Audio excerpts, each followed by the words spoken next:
Basketball trending news. Your daily source for basketball news. 2 weeks later, we still didn't have many answers about Kevin Durant's decision to leave Oklahoma City behind and form the NBA's latest super team with the Golden State Warriors. His introductory news conference in Oakland on July 7 was the kind of controlled spectacle that makes it tough for reporters to dig too deep with the front and center subject. And besides, Durant's head still seemed to be spinning so fast from the magnitude of his move that you could hardly get a real read on what was going on between his ears. But for 25 minutes on Monday, after the former MVP finished his Team USA duties in the national team's debut practice inside UNLV's Mendenhall Center, an engaging and honest Durant offered more clarity on what led to his league-altering move and those fascinating days that followed. The aftermath. What do you do when you know there's a storm coming? You stay inside, and play video games. That was Durant after his decision on July 4, when he took shelter from the widespread criticism in that rented house in the Hamptons where his family, friends and associates had stayed after his meetings with 6 teams. I didn't leave my bed, because I was like, man, if I walk outside somebody might just try to hit me with their car or say anything negative to me, Durant said. I just stayed in. I was trying to process it all.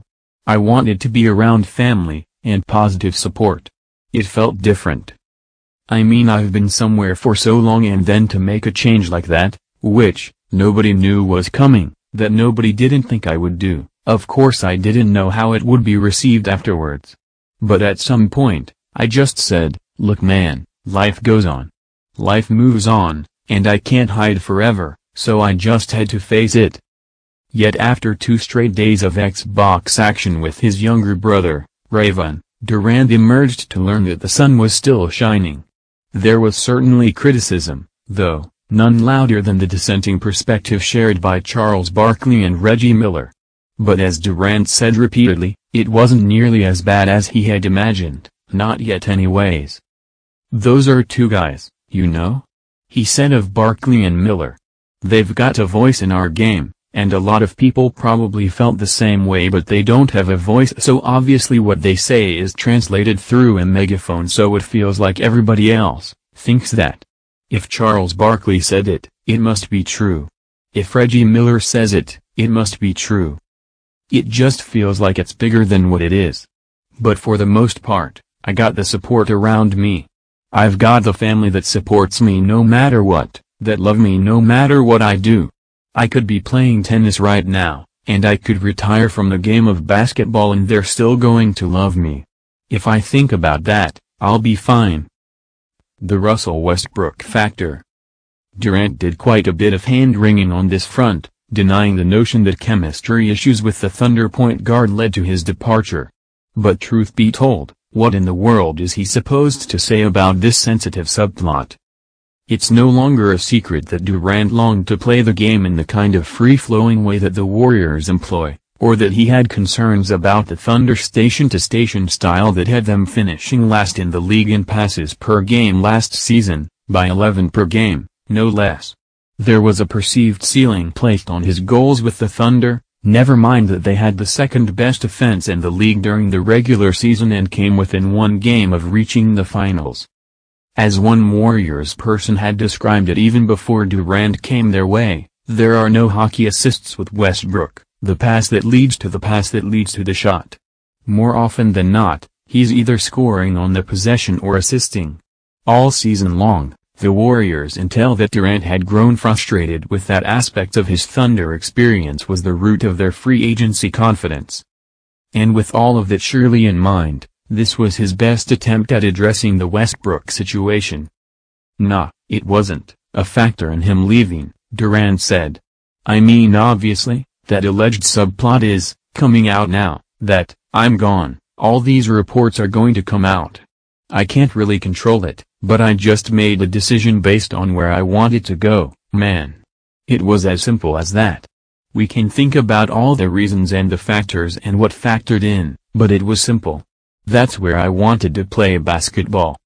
When asked if he had spoken to Westbrook recently after their initial discussion in which Durant shared the news, He said, "No, not really. Not really. Not in depth. But I'm sure that will happen at some point." The more revealing part came shortly thereafter, when Durant claimed that he never discussed Westbrook's uncertain future as part of his decision-making process. Because Westbrook is a free agent next summer, the widely held belief was that Durant would want to know whether or not his running mate was likely to remain before picking his team. Alas. "No, we didn't talk about Westbrook's free agency future," said Durant, who had gone to dinner with Westbrook and Thunder forward Nick Collison in the days leading up to free agency. "I mean, we didn't really talk about anything at all. I wish him nothing but the best, man." A broken bond with OKC. For all the focus on Durant's court time with new teammates like Draymond Green and Klay Thompson at Team USA practice, there was another side to that new dynamic.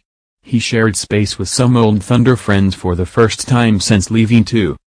From Oklahoma City media relations man Matt Tumbleson to former Thunder assistant Monty Williams, a Team USA assistant, to recently acquired shooting guard Victor Oladipo and Thunder trainer Joe Sharp, there was no shortage of familiar faces. Thunder beat writer Anthony Slater was part of that OKC pack, too, and the Oklahoma newspaper reporter inspired a comical moment midway through when he asked Durant what kind of response he expects to receive in his return to Chesapeake Energy Arena next season. "I haven't even thought about it, but I'm sure you'll have. I don't know," Durant said while pausing. "I'll just wait and see. I mean, what do you think?" To which I joked that it would all depend on what Slater wrote in the days leading up to the reunion. "Yeah, exactly," Durant said with a smile. "They're reading whatever you write, so it's in your control now." Durant, the Seat Pleasant, MD. native who became such a pillar of the Oklahoma City community in his 8 years there, spent quite a bit of time discussing the widespread anger from the fans he left behind. It won't be enough to keep those boos from raining down when he comes back, but it was a wise move to take the high road here. Having a chance to play in Oklahoma City for 8 years, to see the city come together to support the team, I understand why they're upset, he said. I understand where they're coming from. It hurt me. I was hurt for a few days because I know that I hurt so many people in Oklahoma City by changing teams. Of course they're going to say what they have to say because everybody is emotional, and I understand that. I can't really say anything to make them feel any different, but just still go out there and be who I am as a basketball player and as a person, and like I said, life moves on. It will move on in Oklahoma City, too, but the what-if factor will never go away. They reached the finals in 2012, the conference finals 4 times in 6 seasons and played so well in the postseason leading to Durant's departure that Warriors forward Andre Iguodala said after the Cleveland Cavaliers won it all that the Thunder were the best team. In the years between, they endured a seemingly endless stretch of injuries that ultimately undermined the championship pursuits. To hear Durant discuss the legacy of the team he decided to dissolve was, like the very sight of him wearing the Warriors uniform a few weeks back, nothing short of surreal. Time will tell how those Thunder are remembered, he said. We'll see. We had some great years. There were some great players who came there, had 2 great coaches who came through there. The arena was great. The fans were great. So nothing is going to change about Thunder basketball. What they stand on and what the organization stands on is not going to change. That wasn't built by just me. That was the whole community. That was the whole team. That was the whole organization that built what they have. We had a great chance. It's hard to win in this league. It's hard to win championships in this league. Other Durant quotables. On why he chose not to meet with the Los Angeles Lakers. I just didn't. Nothing against the Lakers, but I already had my eyes set on who I wanted to talk to. It wasn't nothing against the Lakers. I really respect their team, but I just felt like they were a couple of years away from where I wanted to be. On his meeting with the Boston Celtics and the surprise inclusion of New England Patriots quarterback Tom Brady. I was ready to just say, all right, let's go. I'm ready to go. Seeing Tom Brady there. Seeing someone so successful at his craft, and just a great ambassador for the game of football in the city of Boston. It was great to be in the presence of greatness. But at the same time, I knew I couldn't let that distract me. But, he was great. It was great to see him. On whether his concerns over the backlash of signing with the Warriors nearly led him to resigning with the Thunder.